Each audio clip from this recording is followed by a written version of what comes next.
Welcome to the latest gene therapy segment. It's a whole new world because it is. It is a whole new world when it comes to gene therapy. I am with Dr. Mark Redding today, and we are discussing the unique clinical trial design specifically for the hemophilia B gene therapy, HemGenix. This segment is worth a listen for 3 reasons.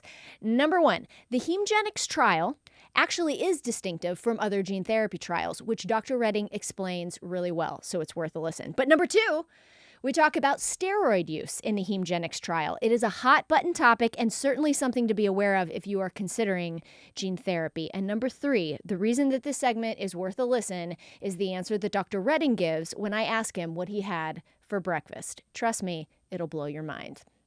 This segment is brought to you by CSL Behring, a global biotherapeutics leader focused on serving the rare disease community by providing innovative therapies. They now have a first-of-its-kind treatment for hemophilia B. To learn more about this treatment option, visit beyondhemb.com and download the B Support app from the App Store or Google Play to stay up to date on relevant information and to manage your treatment journey. Okay, good sir. For me, will you introduce yourself and tell me where you're from, all the HTC things? Who are you? Why are you cool? Yeah. Oh, that's a loaded question. Yeah. So I'm Mark Redding. I'm an adult hematologist. I work at the University of Minnesota, where I did all my training, and I've been for now 35-ish years. And I run our hemophilia center. It's called the Center for Bleeding and Clotting Disorders. And what did you have for breakfast today? I had a large bowl of cereal, Fruit Loops actually, and a Pop-Tart. I have a pediatric breakfast every day, although I do have coffee with cream and sugar. So that's the adult portion of my breakfast. But yeah, it's usually, that's how I start out the day. I don't think there was anything better than the answer of a pediatric breakfast. That's making it in, sir. It's making it in. Right. Can you explain the unique HemGenix trial design? Yeah. So the HemGenix trial, it was called Hope B, was the sort of the name of the trial. It's designed very similar to most of the phase 3 studies that are going on. So all these studies look pretty similar. But there's one thing about this one that I think is worth mentioning. Some people have pre-existing antibodies to these vectors that we're using. So these are versions of viruses that are present in the environment that a lot of us have been exposed to. And so it's not uncommon to already have some antibodies against the vector. And one of the concerns has been that if you do have those antibodies and we use this treatment, will it even work? And so in the HemGenix clinical trial, there were some of the folks in that study that had these pre-existing antibodies. It was about 40% of them actually had antibodies, and they were not excluded from the trial. They allowed them to still receive the treatment. So I think that's the unique thing about this clinical trial design. There are other studies that have excluded individuals that had those pre-existing antibodies, and so we don't know how those treatments work in people with the antibodies. They're not allowed to get it in the study. So I think that's kind of the unique thing about this study.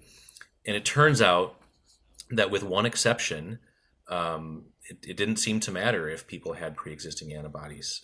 So there was one subject in the clinical trial who had really high levels of those antibodies, and in that person, the treatment didn't work. They didn't make any factor IX.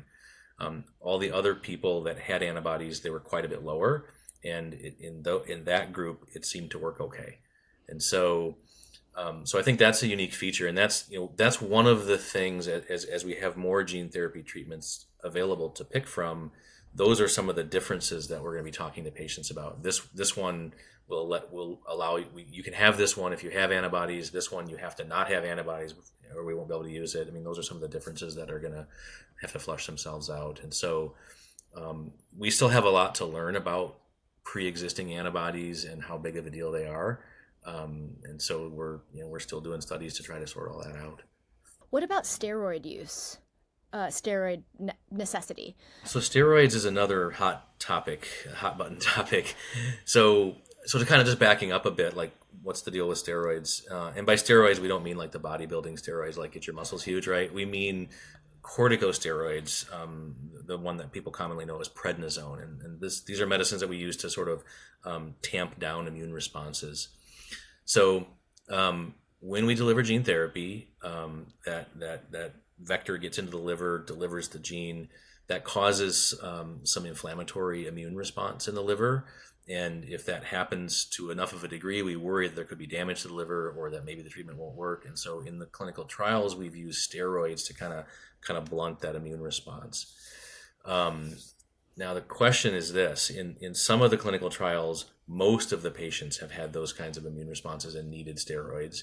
In other trials, there's been a lot less of that. So in the hemogenics trial, I think, for example, it was only about 20% of patients that had their liver enzymes elevate, indicating that kind of a response. And most of those patients were treated with steroids. In some other clinical trials, it's been more like 60% of the patients, and others it's been up to 80% of the patients. So the degree to which this immune response happens, and we see that we see the liver enzymes go up, and that triggers us to use steroids to kind of tamp it down. That has varied a lot from study to study. There are, some of the studies have used prophylactic steroids. In other words, we give them ahead of time to try to fend off that immune response. In other clinical trial programs, it's been a reactive approach: wait and see if it happens, and then use the steroids. We have a whole lot to learn about that. We have a whole lot to learn about the optimal way to manage the immune response. Part of the issue when we use steroids is if we use steroids for a short period of time, it's not such a huge deal. But if you need to be on them for a while, there are some side effects. They're not horrible side effects. They're not usually permanent side effects, but it can be pretty bothersome. People can have fluid retention and weight gain and upset stomach and trouble sleeping and all kinds of stuff. That's not life-threatening stuff, but pretty significant negative impact on quality of life. Especially if you end up on steroids for a long time. And in some of the clinical trials, people have needed steroids for many weeks. And that's kind of a bummer. So a lot of talk around steroids and, will I need steroids? If so, how long and how much? And honestly, we have a ton to learn about that still. We don't understand the optimal way to manage these immune responses and how important it is to tamp them down right away. That's all stuff that we still have to figure out.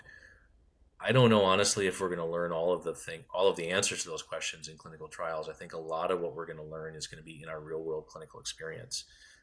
So, even though you might be able to receive gene therapy outside of a clinical trial, it's going to be super important that we follow people long term to gather information to answer some of these questions. And the questions around steroid use and how important it is and how to optimally do it are some of the questions that I think we're going to need the long term follow-up of commercial gene therapy recipients to really understand that.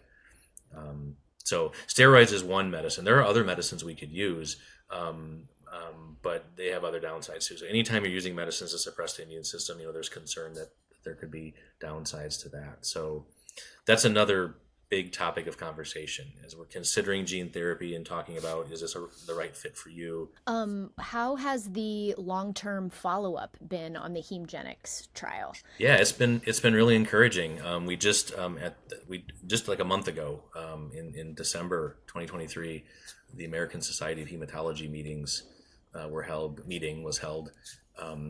If you want to go to a place where there's a lot of hematology dorks, that's the place to go. So a huge meeting, and this is a big splashy international meeting where everybody presents like their best stuff, So at that meeting, there was data presented, and they had the 3-year follow-up data from the HOPE-B study. So we have data now out to 3 years, and it looks really good. It shows that people's factor IX levels seem stable. The mean or average factor IX level at 3 years is in the mid 30% range. I think it was 38%, give or take a little bit.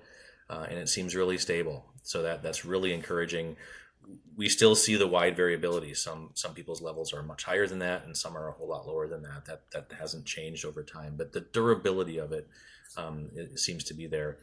The other thing I think is really important to say is that the safety seems to be really good as well. We have seen no new safety concerns, no sort of late side effects or problems that have popped up. So really, really important as these clinical trials continue to follow their subjects long term. We're looking at safety very carefully, because obviously this has to be safe. And the good news is we haven't seen any major safety signals. So that's really encouraging too. Thanks, Dr. Redding, for your candor, for your information, as well as admitting you eat pediatric breakfast. It's my favorite thing ever, and we have no choice but to stan. And I believe that's what the kids are calling it.